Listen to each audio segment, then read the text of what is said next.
समजून घे, सलोनीबाई वकिली करतात. नितेश झटक्यात बोलला. तेव्हाच सुमनबाईंनी त्याला जोरात चापट मारली आणि म्हणाल्या, वा रे बाळा वा, काय करून दाखवलंस तू.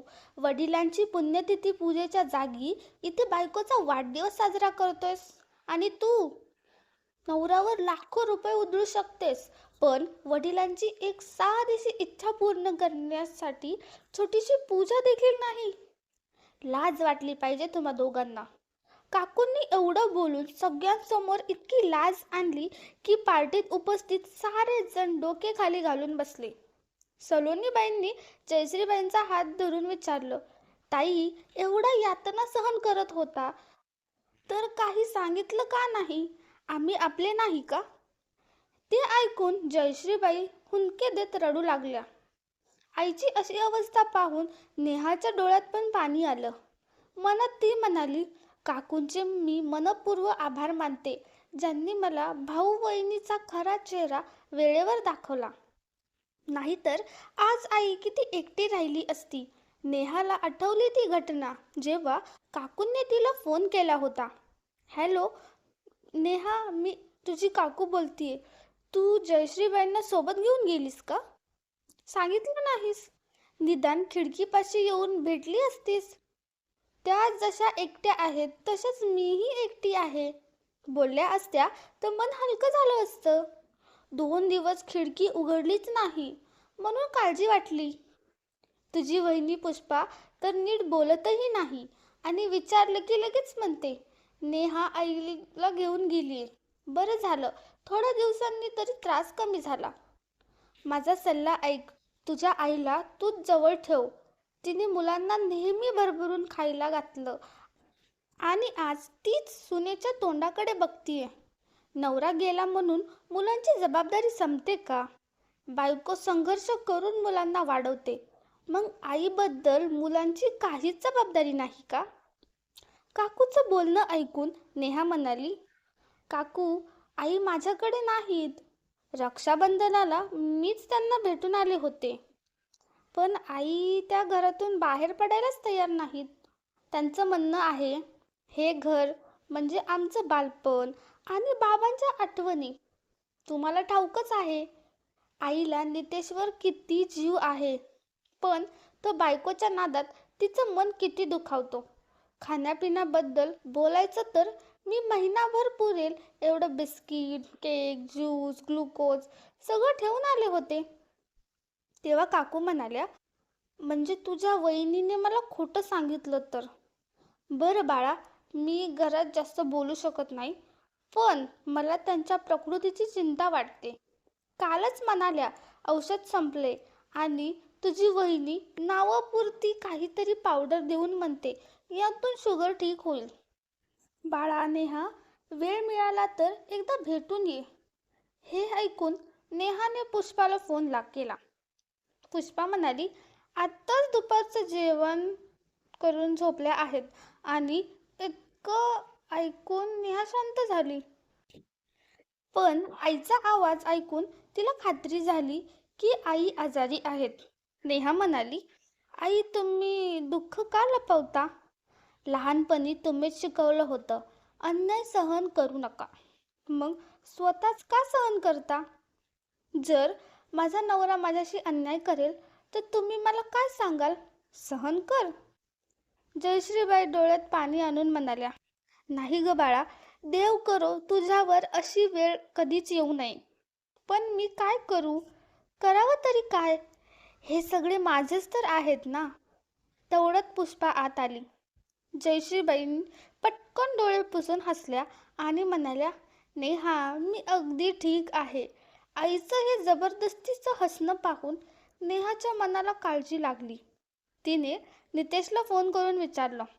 नितेश चिडून म्हणाला, फक्त आईची काळजी घ्यायचंच काम आहे का माझ्याकडे? दुसरी काही कामं नाही आहेत का? तुला एवढीच चिंता असेल ना तर त्यांना घेऊन जा. नेहा ठामपणे म्हणाली, भाऊ, मला कोणाची परवानगी लागत नाही. ते घर माझंही आहे. संध्याकाळी नितेश घरी आला आणि पुष्पाला म्हणाला, आज घरी काय झालं का? नेहाचा फोन आला होता आणि ती म्हणते की काही दिवसांसाठी आईला भेटायला येणार आहे. पुष्पा उपरोधाने म्हणाली. नक्की आईची चुगली केली असेल. माझ्यासमोर तर त्या हसत हसत बोलत होत्या. आणि केव्हा येणार आहेत तुझी बहीण? काही सांगितलं का? नितेश म्हणाला. तिने केव्हा येणार आहे ते सांगितलं नाही, फक्त इतकंच सांगितलं की ती येणार आहे.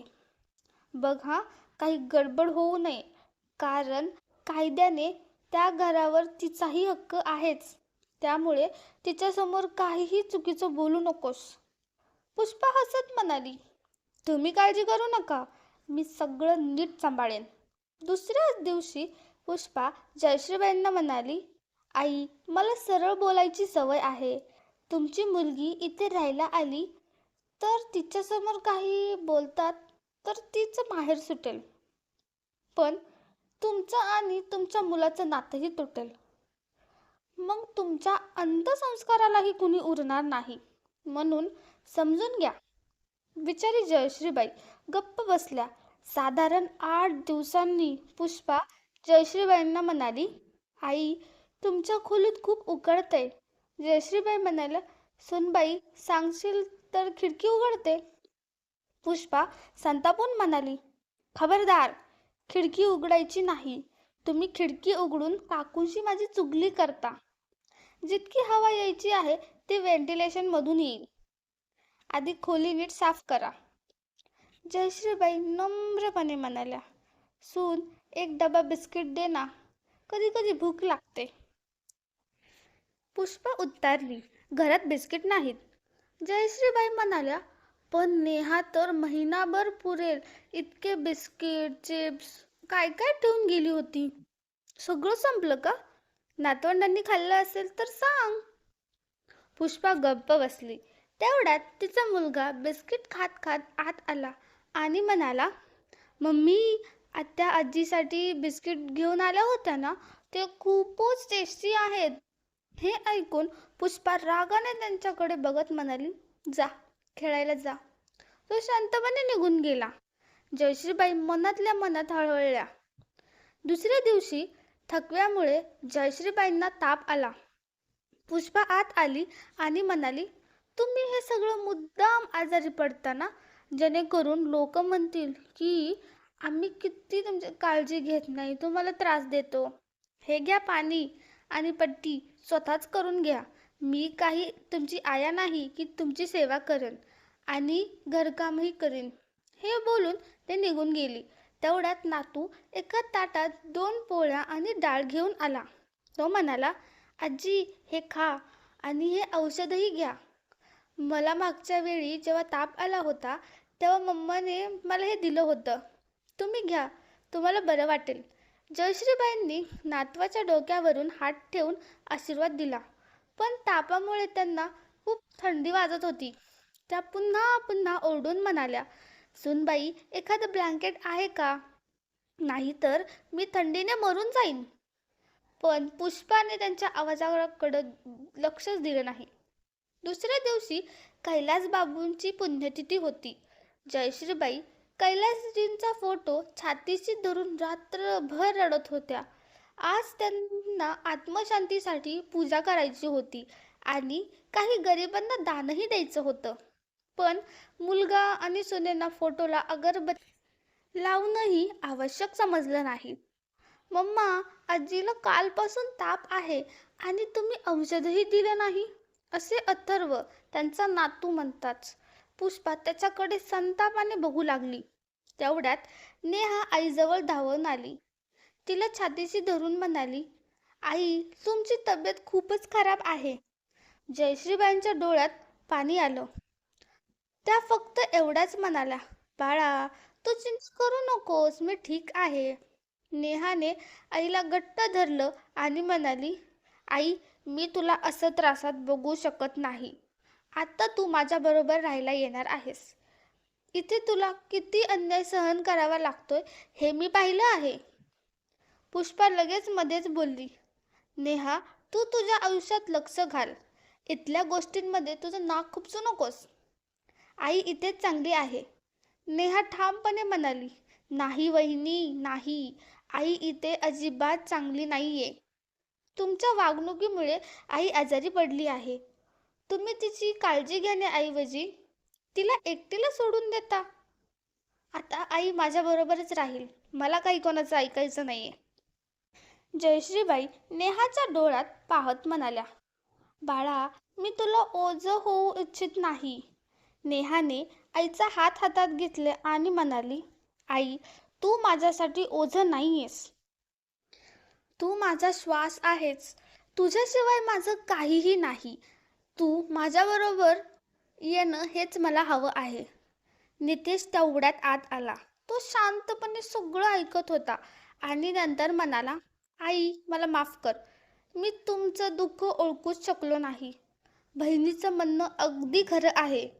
तुम्ही तिच्या बरोबरच जा, जेणेकरून तुम्हाला सुख तरी मिळेल. हे ऐकून जयश्रीबाईंच्या डोळ्यातून अश्रू वाहू लागले. नेहाने आईला आपल्या घरी आणलं. आईला तिने चांगला आहार दिला, वेळेवर औषधं दिली, डॉक्टरांनाही दाखवलं. हळूहळू जयश्रीबाईंची तब्येत सुधरू लागली. एका दिवशी जयश्रीबाई म्हणाल्या, बाळा नेहा, माझं नशीबच तुझ्यासारखी मुलगी मिळाली म्हणून आहे. जर तू आली नसतीस तर मी कदाचित जगलीच नसते. नेहाने आईच्या हातात हात घेतला आणि म्हणाली, आई, तू माझ्यासाठी सगळं आहेस. तू मला जन्म दिलास, वाढवलंस, मला इतकं शिकवलंस. आज तुझी सेवा करणं ही माझी जबाबदारी नाही, तर माझं सौभाग्य आहे. तेवढ्यात नेहाची मुलंही धावत आली आणि आजीच्या मांडीवर बसली. ते म्हणाले, आजी, तुम्ही आमच्यासोबत नेहमी राहा. आम्हाला खूप छान वाटतं तुमच्यासोबत. जयश्रीबाईंच्या डोळ्यात पुन्हा आनंद अश्रू आले. त्या म्हणाल्या, मनात पती कैलासजींच्या फोटोसमोर म्हणाल्या, आज मी एकटी नाहीये. माझं खरं कुटुंब माझ्या भोवती आहे. तर मित्रांनो, तुम्हाला ही कथा कशी वाटली आम्हाला कमेंट करून नक्की कळवा. आणि जर तुम्हाला ही कथा आवडली असेल तर आमच्या चॅनलला सबस्क्राईब करायला विसरू नका. Thanks for watching.